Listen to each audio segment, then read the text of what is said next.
वशिष्ठ जी का श्री राम के प्रश्नों के उत्तर देना। श्री वशिष्ठ जी कहते हैं, श्री राम, तुम आकाश के समान विशद और तत्व के ज्ञाता हो। एकमात्र सच्चिदानंद घन परमात्म पद में तुम्हारी स्थिति है। तुम सर्वत्र सम, सौम्य और संपूर्ण आनंदमय हो। तुम्हारा अंतःकरण ब्रह्म स्वरूप एवं विशाल है। निष्पाप रघुनंदन, जो पुरुष अपनी इंद्रियों को अंतर्मुख करके सदा ब्रह्मानंद में निमग्न हो, आत्मा राम शांत एवं उदार भाव से कार्य करता है। वह कर्तापन के दोष से रहित होता है। जो समस्त संकल्प विकल्पों से रहित अपनी बुद्धि गुहा हृदयाकाश में विराजमान परमात्म पद में स्वेच्छानुसार स्थित रहता है, वह अपने आत्मा में ही रमण करने वाला परमेश्वर रूप ही है।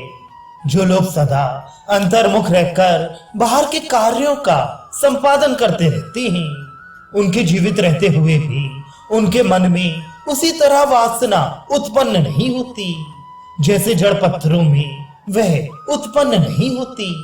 जगत ना तो द्वैत रूप में है और ना अद्वैत रूप में ही। श्री राम जी ने पूछा, मुनि श्रेष्ठ, यदि ऐसी बात है तो अहम भाव के प्रतीत रूप वशिष्ठ नामक आप यहाँ कैसे स्थित हैं, ये बताइए।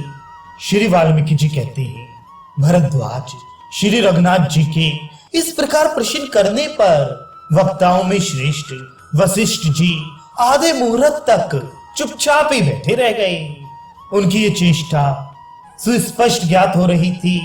उनके चुप हो जाने पर सभा में जो बड़े बड़े लोग बैठे हुए थे, वे संशय के समुद्र में गोते लगाने लगे। तब श्री रामचंद्र जी ने फिर पूछा, भगवान, आप मेरी ही तरह चुपचाप क्यों बैठे हैं?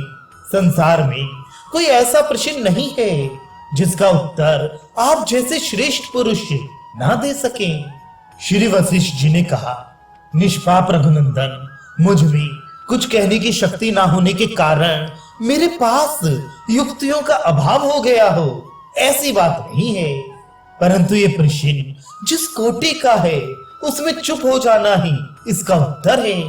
प्रश्नकर्ता दो प्रकार के होते हैं, एक तत्वज्ञ और दूसरे अज्ञानी। अज्ञानी प्रश्नकर्ता को अज्ञानी बनकर ही उत्तर देना चाहिए और ज्ञानी को ज्ञानी बनकर। परम सुंदर श्री राम तत्वज्ञ पुरुष को उसके प्रश्न का कलंक युक्त उत्तर नहीं देना चाहिए। परंतु कोई भी ऐसी वाणी नहीं है जो निष्कलंक हो, और तुम केवल ज्ञानी ही नहीं परम ज्ञानी हो। अतः तुम्हारे प्रश्न का मौन ही उत्तर है। जो परम पद है वह तत्व ज्ञान के पूर्व इस रूप में उपस्थित किया जाता है, जिससे उसके विषय में उपदेश वाणी की प्रवृत्ति हो सके। अतः अज्ञान से ही उसको ससंकल्प वाणी का विषय बताया गया है एवं उसका कल्पित स्वरूप ही उपदेश का विषय होता है। किंतु तत्व ज्ञान के पश्चात जो उसका यथार्थ स्वरूप प्रकट होता है, उसे मौन अर्थात वाणी का अविषय ही कहा गया है। इसलिए तुम जैसे तत्व शिरोमणि को मौन के रूप में ही सुंदर उत्तर दिया गया है। प्रिय रघुनंदन, वक्ता पुरुष स्वयं जैसा होता है उसके अनुरूप ही वह उपदेश करता है। मैं गे ब्रह्म रूप ही हूँ, अतः उस परम पद में प्रतिष्ठित हूँ जहाँ वाणी की पहुंच नहीं है। जो वाणी से अतीत पद में प्रतिष्ठित है, वह वाणी रूप मल को कैसे ग्रहण कर सकता है? मैं मौन रहकर उस तत्व का प्रतिपादन कर रहा हूँ जो अनिर्वचनीय है, जिसका वाणी द्वारा ठीक ठीक वर्णन हो ही नहीं सकता, क्योंकि वाणी संकल्प रूप कलंक से युक्त होती है। श्री राम जी ने पूछा, भगवान, वाणी में जो जो दोष आते हैं उनका आदर न करके विधि रूप से और निषेध रूप से ये बताइए कि वास्तव में आप कौन हैं? श्री वशिष्ठ जी ने कहा, तत्ववेत्ताओं में श्रेष्ठ रघुनंदन, यदि तुम मुझसे मेरे स्वरूप का परिचय सुनना चाहते हो तो इस विषय को यथावत सुनो। तुम कौन हो मैं कौन हूं और ये जगत क्या है, इसका विवेचन किया जा रहा है। तात ये जो निर्विकार अनंत चिन्मय परमात्मा है वही मैं हूं। इसमें बाह्य और आभ्यंतर विषयों का सर्वथा अभाव है तथा ये समस्त कल्पनाओं से परे है। मैं निर्मल अनंत चेतन हूं, तुम अनंत चेतन हो।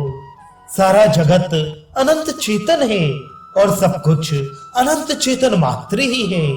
विशुद्ध ज्ञान स्वरूप परमात्मा में मैं विशुद्ध ज्ञान स्वरूप परमात्मा ही हूं। मुझ में भेद ज्ञान की दृष्टि है ही नहीं।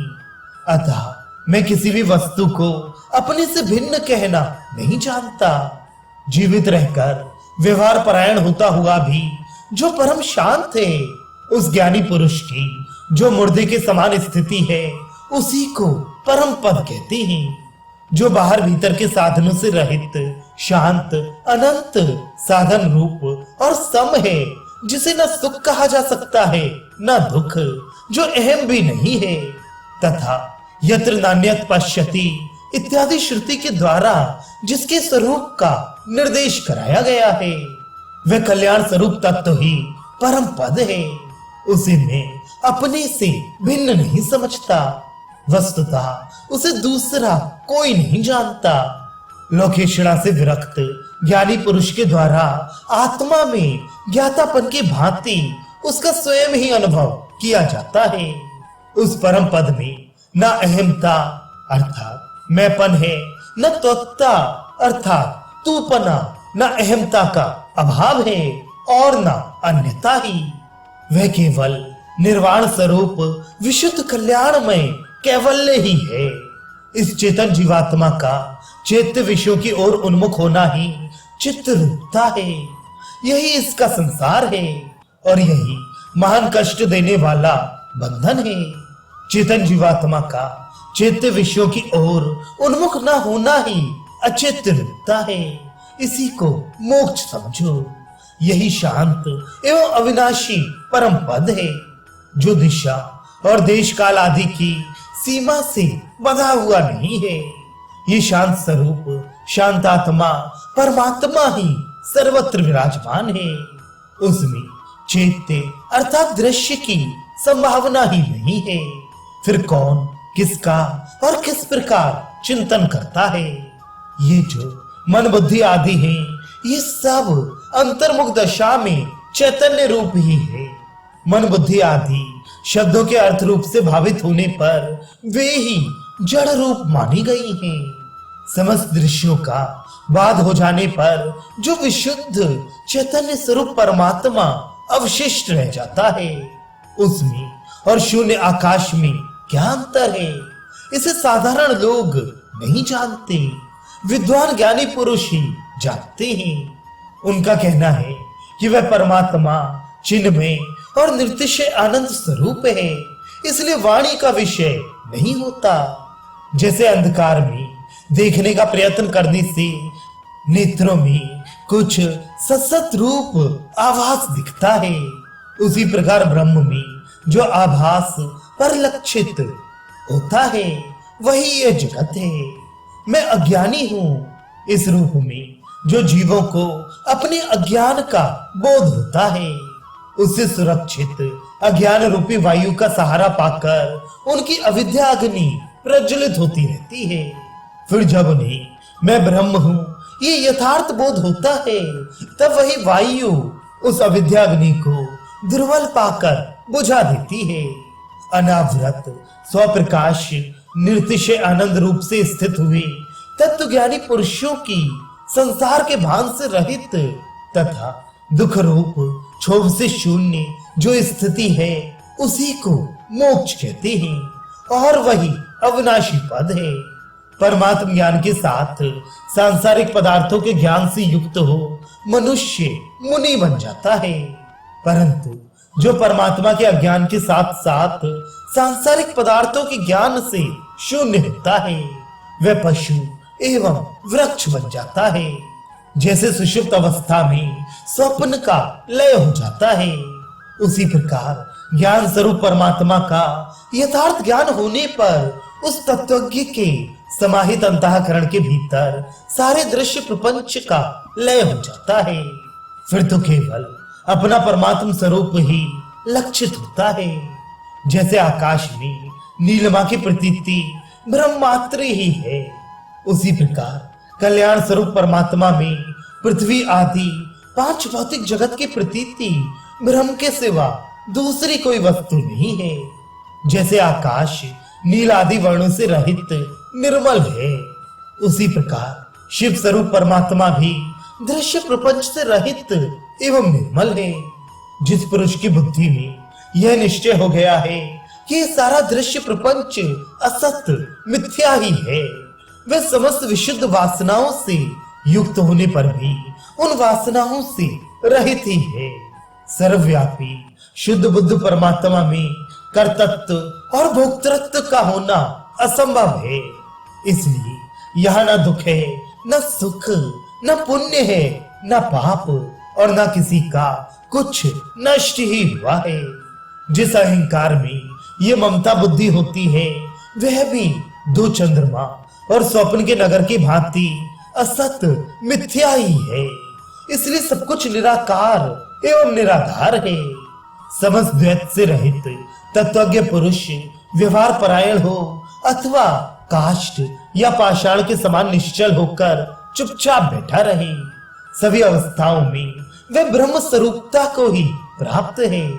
रघुनंदन जो ब्रह्म ज्ञानी पुरुषों द्वारा पूर्ण रूप से सेवित है, जिसे दूसरा कोई छीन नहीं सकता, तथा जो ज्ञान स्वरूप निर्मल शिव अजन्मा अविनाशी नित्य सिद्ध संपरमार्थ सत्य तथा शांत ब्रह्म पद है, वही तुम हो। तुम उस परम पद में नित्य प्रतिष्ठित हो। अहम भावना ही सबसे बड़ी अविद्या है, जो मोक्ष की प्राप्ति में रुकावट डालने वाली होती है। मूढ़ मनुष्य उस अविद्या के द्वारा ही जो मोक्ष का अन्वेषण करते हैं, वह उनकी पागलों की सी चेष्टा है। अज्ञान से उत्पन्न होने वाली अहमता ही अज्ञान की सत्ता का पूर्ण परिचय देने वाली है, क्योंकि जो तत्व ज्ञानी शांत पुरुष है, उसमें ममता या अहमता नहीं रहती। अहमता का भली भांति त्याग करके आकाश की भांति निर्मल तथा मुक्त हुआ ज्ञानी पुरुष सदा के लिए निश्चिंत हो जाता है। उसका शरीर रहे या ना रहे, उसके उपयुक्त स्थिति में कोई अंतर नहीं आता। जो तत्ववेत्ता पुरुष भीतर की मानसिक तरंगों से कभी क्षुब्ध नहीं होता, बाहर से भी अस्तगत सूर्य की भांति शांत रहता है, और जिसे सदा प्रसन्नता बनी रहती है, वह मुक्त कहलाता है। इष्ट और अनिष्ट वस्तुओं की प्राप्ति होने पर भी वह सदा शांत बना रहता है, हर्ष और शोक के वशीभूत नहीं होता। व्यवहार में संलग्न रहने पर भी द्वैत भाव का अनुभव नहीं करता, तथा भीतर से पूर्ण परमानंद में निमग्न रहता है।